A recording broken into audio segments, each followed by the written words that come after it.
Empezamos antes de seguir la entrevista, también saludar a algunos radioescuchas que están pendientes. Don Carlos Jiménez de Baba también hablando justamente del tema de los enjuiciados del día de ayer y sentenciados que devuelvan el dinero, dice. David Chalén también hace ciertos comentarios de lo mismo. Barbarita también, gracias por estar con nosotros, siempre pendiente. A todos, a nuestra gente, muchas gracias y continuamos con la entrevista. 8 horas 50 minutos, nuestro invitado es el abogado Antonio García, director cantonal de Democracia Sí. Antonio, las 7 preguntas son básicas, claves, pero a tu criterio, ¿consideras que hay algunas que son fundamentales, vitales o estratégicas? Sin que esto indique obviamente que descuiden las otras, pero a tu criterio.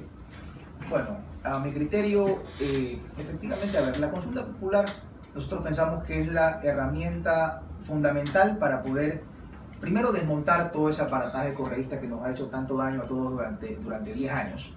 Es la primera herramienta, el primer paso. Hay preguntas muy importantes sobre temas muy sensibles. Por ejemplo, tenemos la pregunta sobre el tema de derogar la ley de plusvalía, que tanto daño ha hecho esa barbaridad, no solamente al sistema productivo de la economía, deprimiendo la industria de la construcción, sino también con la pérdida de más de 100.000 plazas de trabajo. El tema también de los abusos sexuales a los niños, que no prescriba. Pero en realidad, para poder generar cambios estructurales en el Estado, sí hay 2 preguntas que son importantes, creemos nosotros. Una es respecto a la conformación del Consejo de Participación Ciudadana y Control Social. La ciudadanía debe entender que la importancia de esa pregunta radica en que ese consejo es el organismo encargado de designar a las autoridades de control y de fiscalización al más alto nivel en el país.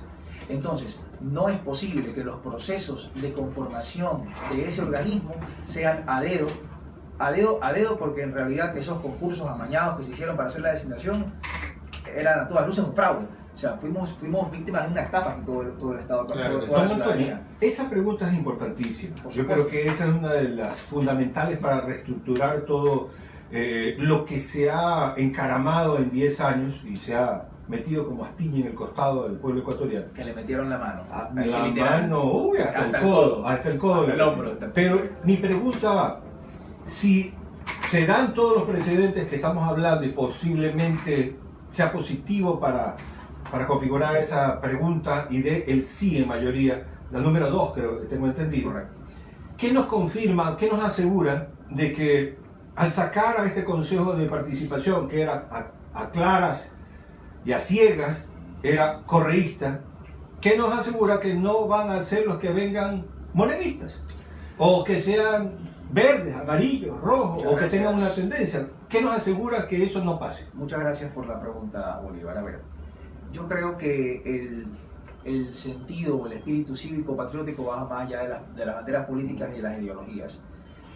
Cuando yo decía que necesitamos una clase política madura, me refería a que debemos entender como organizaciones políticas el momento histórico que estamos viviendo y qué es lo que necesita en este momento el país. Yo pienso que cualquier consejo que sea elegido con procedimientos democráticos en lugar de esa elección a dedo y con concursos amañados que se hizo, es mucho mejor. Tenemos propuesta por parte de la consulta popular, la pregunta de la consulta popular. La propuesta es que se conforme un consejo provisional que obviamente va a ser escogido por miembros de la asamblea, esos miembros de esos consejos.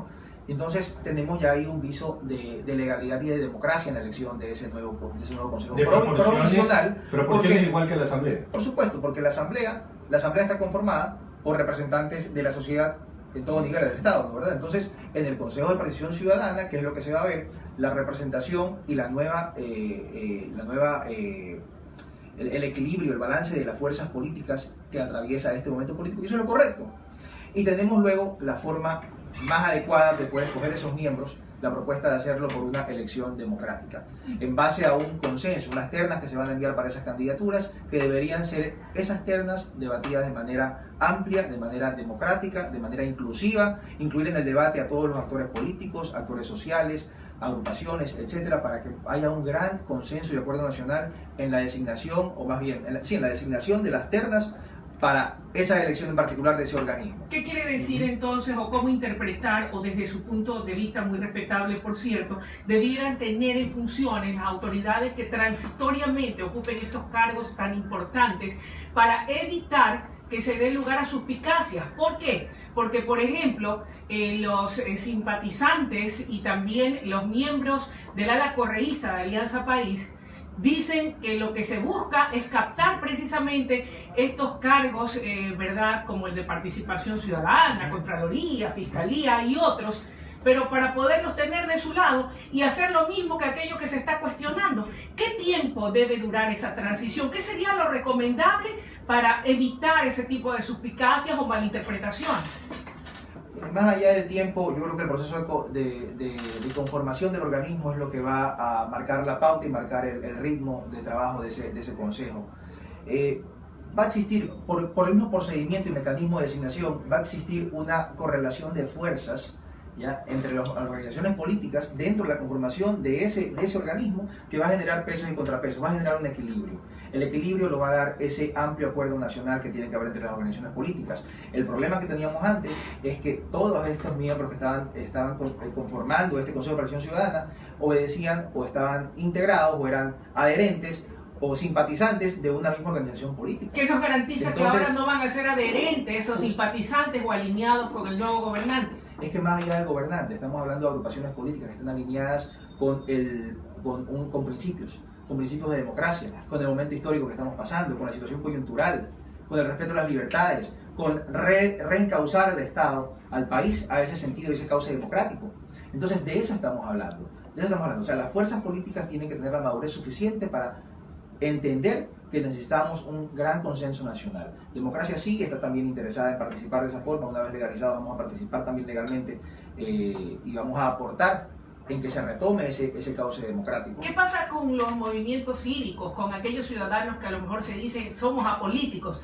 ¿Cree usted que también debieran ellos tener cabida? ¿Por qué no? En ser parte de ese tipo de organismos de control. Tiene que haber un amplio acuerdo nacional y tiene que integrarse también a los actores sociales.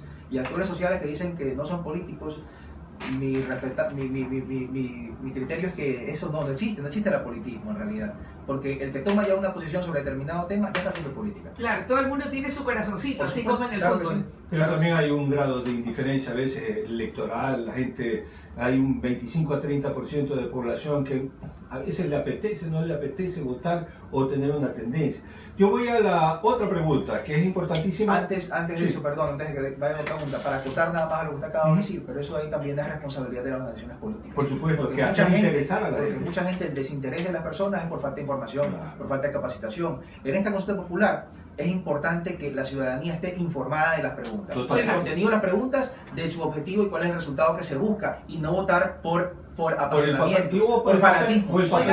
Pero no solamente por falta de información o por falta de capacitación, también a veces es por decepción. Sí, también por supuesto. Hay un buen número que ya... Y después de lo que nos ha pasado tanto tiempo, mucha gente está al interior un poco decepcionada, un poco, digo por ser liviano, decepcionada de la actividad política. Sí, pero se respira por la gestión del presidente Moreno, se respira un mejor ambiente. Eso sí, se respira un mejor ambiente, se respira más tranquilidad.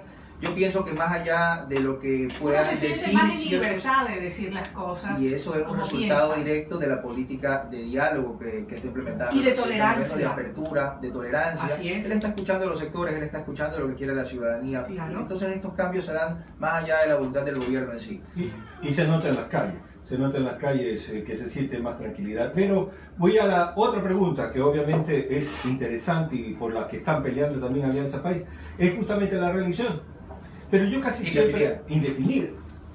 En términos generales, la reelección indefinida podría determinarse por la voluntad del pueblo.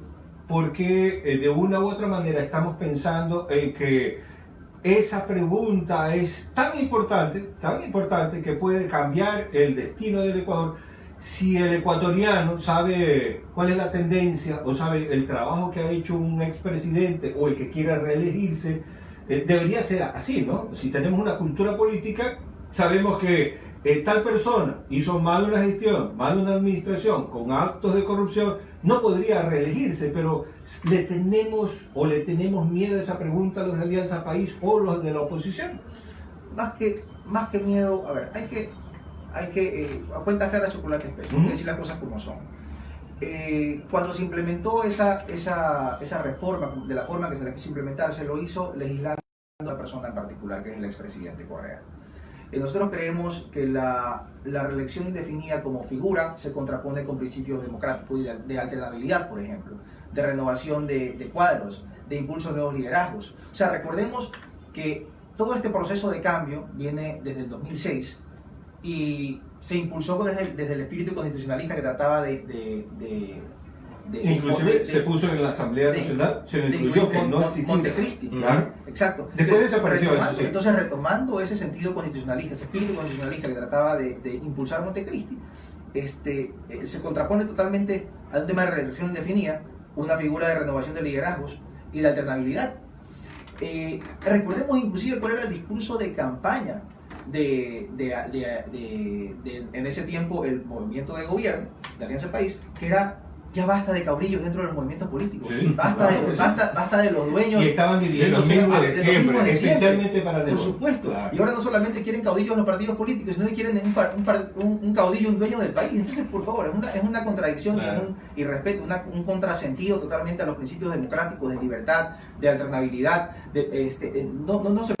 O sea, no, es una de las otras de las preguntas fundamentales. Muchas gracias, Bolívar, por haber mencionado. Que Boris, perdón. Oiga, pero yo escuché al expresidente hace poco en una entrevista que daba en Europa